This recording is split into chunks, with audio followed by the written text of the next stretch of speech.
There is a quiet strength that comes when you no longer hold your happiness hostage in another's hands. It is a strength that cannot be bought, borrowed, or begged for. It is born the moment you decide that your heart, your peace, and your joy are not conditions someone else must fulfill, but treasures you carry within yourself. That is emotional independence, and it is not the absence of love, it is the presence of self. So many of us were taught that love meant surrender, that to be devoted was to hand over every piece of ourselves to another and pray that they would cherish it. We were told that love meant losing ourselves in someone else's arms, that love meant allowing another's moods to dictate our days, that love meant binding our worth to their acceptance. But that is not love, that is dependency disguised as devotion. True love does not demand that you abandon yourself. True love does not ask you to erase your own joy so that another might shine. True love invites two whole beings to walk side by side, not one leaning so heavily upon the other that both crumble under the weight. Emotional independence does not mean you stop needing people. It does not mean your heart no longer longs for connection. It does not mean you become cold, distant, or unfeeling. It means that your emotional well-being is not controlled by the shifting winds of another's choices. It means you have learned to soothe your own wounds, to cheer your own victories, to sit with your own sorrows without waiting for someone else to rescue you. It means you can stand in the storm without losing yourself to the thunder of another's silence or the lightning of their anger. When you learn emotional independence, relationships transform. They shift from desperate grasping to sacred choosing. No longer do you stay because you fear being alone. You stay because the connection adds joy, not because it keeps away emptiness. No longer do you bend yourself into shapes you were never meant to hold just to fit into another's expectations. You stand tall in your own truth and allow others to meet you there. And if they cannot, you do not collapse. You continue walking, steady in your own strength. There is a freedom in loving without dependency. It frees you from the endless hunger of validation. It frees you from the exhaustion of chasing approval. It frees you from the fear that without another's attention, you will disappear. With emotional independence, you know that even in silence, you are heard by your own heart. Even in solitude, you are embraced by your own spirit. Even in rejection, you remain whole, because your worth is not up for debate. And make no mistake, this kind of independence takes courage. It means facing the parts of yourself you once tried to silence by leaning on another. It means admitting that you used to call it love when it was really fear. It means unlearning the stories that told you someone else was the key to your completion.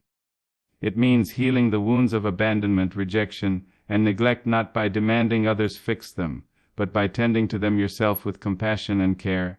You will find that when you nurture this independence, you love differently. Your love is no longer a plea, it is a gift. You are no longer bargaining, you are sharing. You are no longer saying, complete me. You are saying, walk with me. And in that walking there is beauty, because you are not dragging anyone along, nor are you being dragged. You are two whole souls meeting in freedom, not two broken halves clinging out of fear. The world often confuses independence with isolation. But emotional independence is not about building walls so high that no one can reach you. It is about building a foundation so strong that no one can shake you. You open the door to love not because you need saving, but because you desire connection. You welcome another's presence not because you cannot live without them, but because you choose to live with them. And that choice, made in freedom, is love in its truest form. Think of the times you surrendered your joy into another's keeping. Think of the days your mood was a reflection of someone else's silence, someone else's anger, someone else's neglect. Think of how small you felt when you believed you had to earn the right to be seen, to be valued, to be cherished. That is the prison of dependency. And it is one you were never meant to live inside. Emotional independence is the key that unlocks that door. It is the courage to say, my joy is mine, my peace is mine, my worth is mine. And if you cannot walk with me in respect and love, I will not collapse. I will rise. Relationships flourish when both people are rooted in themselves.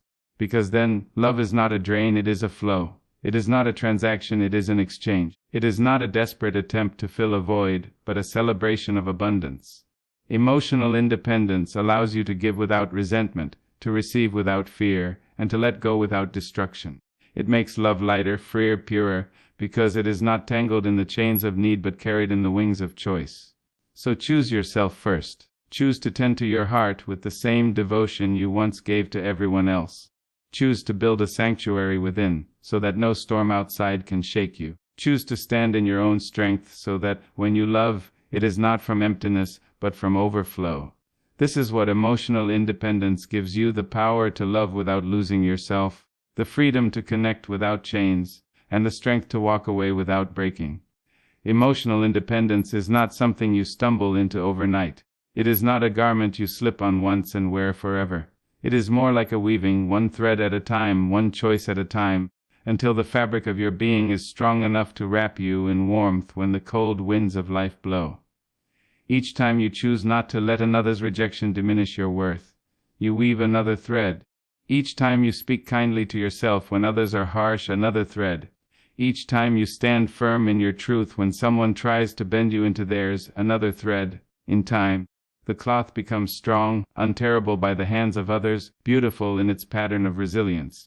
Many people fear that independence means they will end up alone, and so they cling, even to what harms them.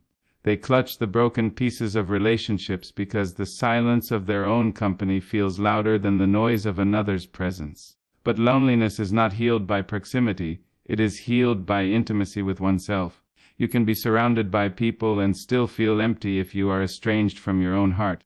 And you can be physically alone and yet feel profoundly whole if you are connected to yourself. Emotional independence teaches you that your company is not a punishment. It is a privilege. Think of the times you gave away your peace just to keep someone near. You bit your tongue when you wanted to speak. You laughed when you wanted to cry. You stayed when your spirit begged you to leave. All because you believed your survival depended on their presence. But every time you silenced yourself, you lost a piece of you.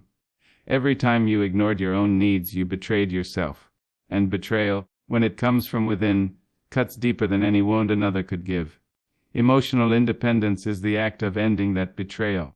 It is the vow you make to yourself that you will no longer abandon your own heart in pursuit of someone else's. When you begin to live with this independence, you discover that peace is not fragile. You no longer wake each morning wondering if today someone will give you love, or if today someone will take it away. You no longer tremble at the thought of being left. Instead, you rise knowing that love already lives within you, and no departure can steal it. You walk into relationships not with desperation but with dignity, because you are not there to beg, you are there to share. This kind of strength transforms how you listen. You no longer listen with the fear that truth will undo you. You listen with openness, knowing that whatever comes, you remain whole. You no longer twist yourself into agreement to avoid conflict. You no longer shrink to make another feel taller. Instead, you bring your full self to the conversation, and your honesty becomes a gift rather than a threat. It also changes how you give. For when you love without independence, giving often comes with strings. You give, but in the hidden corners of your heart you expect return. You give to earn approval, to secure affection, to keep someone near. And when it does not return, you feel empty, bitter, resentful. But when you give from independence, you give freely. You do not deplete yourself to fill another. You pour from a cup that is already full, and in this giving there is joy, not exhaustion. Many of us learned love through sacrifice. We saw our mothers, our fathers, our elders give until nothing was left, and we thought that was devotion. But what we did not see was the cost, the silent grief, the hidden resentments, the bodies bent under the weight of endless self-denial. Love should not be starvation. Love should not be bondage. Love should not require that you vanish so another can exist. Emotional independence says, I will not disappear for you. I will stand beside you, but I will not stand instead of me. It is not easy to unlearn what has been woven into us since childhood. The stories we heard, the movies we watched, the songs we sang. They taught us that romance was salvation, that love was loss of self, that being chosen by another was the highest prize we could win. And so, many of us entered relationships already hollow, waiting to be filled. But the truth is, no one can complete you because you were never incomplete. You may have been wounded, you may have been silenced, you may have been doubted, but you were always whole. Emotional independence is remembering that wholeness, claiming it again, and refusing to forget it. You may be asking yourself, if I love without dependency, will anyone love me back? If I no longer bend, will anyone want me? If I no longer chase, will anyone come? And the answer is yes. The right ones will. Those who are threatened by your strength may fall away, but those who are ready for true connection will rise to meet you. They will not demand your silence. They will honor your voice. They will not ask you to diminish. They will celebrate your fullness.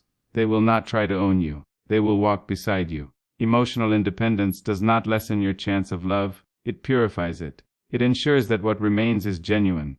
Think of the river. It flows freely, strong in its own current, not begging the stones to approve of its path, and yet life flourishes wherever it flows. That is how your independence works. When you stand in your own strength, you become like that river, unshakable, nourishing, alive.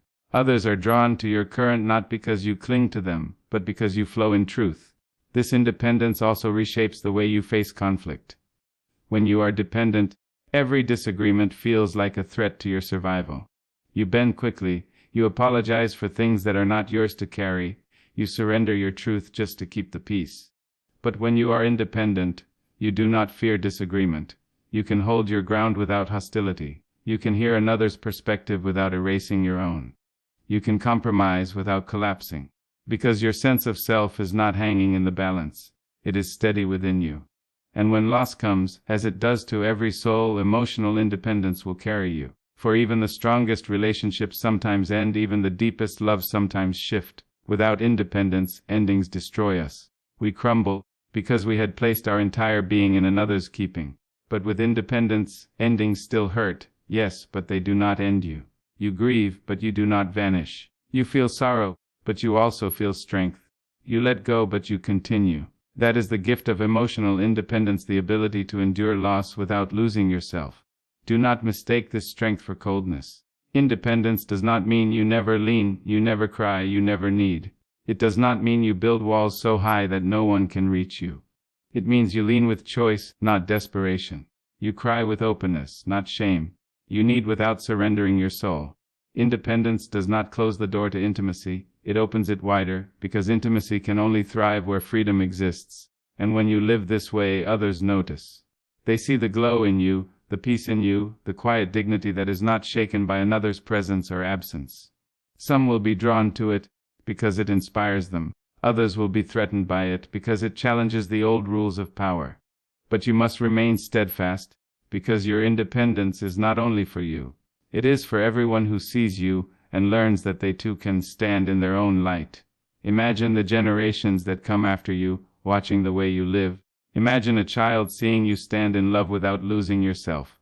Imagine them growing up believing that love is not surrender, but partnership. Imagine them learning that their joy is not another's burden to carry but their own gift to nurture. In your independence, you plant seeds for a new way of loving, one that liberates instead of binds, one that builds instead of breaks, one that celebrates instead of consumes. It takes courage to live this way. It takes courage to say no when fear tells you to say yes. It takes courage to walk away from the familiar arms of dependency into the unknown space of freedom. It takes courage to choose solitude until the right companionship comes. But courage is the price of freedom, and freedom is the soil where true love grows. Every day you will be given the choice to hand over your peace to another, or to keep it within your care. Every day you will be tempted to believe that your worth depends on another's eyes. Every day you will hear the old whispers that tell you love is only real if you are needed beyond measure. But you must answer those whispers with truth. I am whole. I am worthy. I am complete. And when I love, it is not because I must, but because I choose. That choice is the essence of emotional independence. It is the strength to stand alone without fear and to stand together without losing yourself. It is the wisdom to know that your happiness is your responsibility and your love is your gift. It is the grace to let go of what diminishes you and the courage to embrace what honors you. It is the quiet, unshakable knowing that no matter who stays, no matter who leaves, no matter who loves you or fails to love you, you remain. There is a moment in every life when the mirror asks a question. It does not ask if you are beautiful enough, successful enough, or loved enough. It asks if you can stand to look at yourself without turning away. Many avoid this question, because to face it is to confront the truth that they have been leaning on others to define their worth. But when you finally dare to meet your own gaze, without apology, without excuse, you begin to understand what it means to belong to yourself. That belonging is the foundation of emotional independence. Too often, relationships become the stage where people perform roles they never auditioned for. You become the pleaser, the fixer, the silent one, the caretaker, the sacrificer. You wear masks not because you enjoy them, but because you fear the truth of your face will drive others away. Yet every mask you put on suffocates your soul a little more. Independence whispers, remove the mask. Independence says if they only loved the costume, they never loved you at all. Think of how many times you said yes when your heart screamed no. Think of the hours you spent rehearsing the right words to avoid rejection. Think of how often you shrank, hoping someone would finally notice the smallness and ask you to expand again. But waiting for another to give you permission to be yourself is like waiting for the ocean to ask permission to crash against the shore. You were created to exist in fullness, not in fragments. Emotional independence is not born in a day. It grows slowly like a tree. At first the roots are fragile, uncertain, searching for nourishment. But with time they dig deeper, finding strength in the unseen soil. The branches reach upward, touched by storms yet refusing to break. People may come to sit under your shade, some may carve their names into your bark, some may even cut away at your limbs. But still the tree stands, still it breathes, still it grows. That is how independence lives in you, untouched by the fickle winds of others, steady in its own being. This strength changes your silence. Silence without independence is often the silence of fear, the silence of submission, the silence of disappearing. But silence, with independence, becomes a sanctuary. It becomes the space where you return to yourself, where you hear your own heart beating, where you remember that you are enough even without applause. Silence is no longer an absence of connection, it becomes the purest form of it. When you have tasted this kind of freedom, dependency begins to feel like a cage, no matter how gilded. You notice the weight of unspoken expectations, the chains of unbalanced giving, the invisible contracts of obligation. What once felt like love now reveals itself as fear. And fear, when it dictates your steps, always leads to exhaustion. Independence frees you from that exhaustion. It teaches you that love can be light, it can be joy. It can be two people walking together because they choose to, not because they must. Consider how children learn. They stumble, they fall, they rise again, all while reaching for balance. At first, they cling tightly to a hand or a wall, terrified of letting go. But the moment comes when they take a step on their own. Wobbly, unsure, but free. And in that step, the entire world opens. Emotional independence is much the same. At first, you will feel shaky. You will want to run back to the safety of being needed, being dependent, being told who you are. But once you take that step into yourself, you begin to see the vastness of your own power. You begin to realize that you can stand and walk and run, all on your own. Some people will tell you that independence makes you hard, that it closes you off from intimacy. But they mistake independence for isolation. Isolation is a wall built from fear. Independence is a door built from strength. One shuts others out. The other allows you to let people in without losing yourself in the process. Independence does not say, I don't need anyone. It says, I am complete, and I welcome those who honor that completeness. It is tempting to believe that surrendering yourself is the highest form of love. You see it praised in stories, sung about in songs, preached in poems.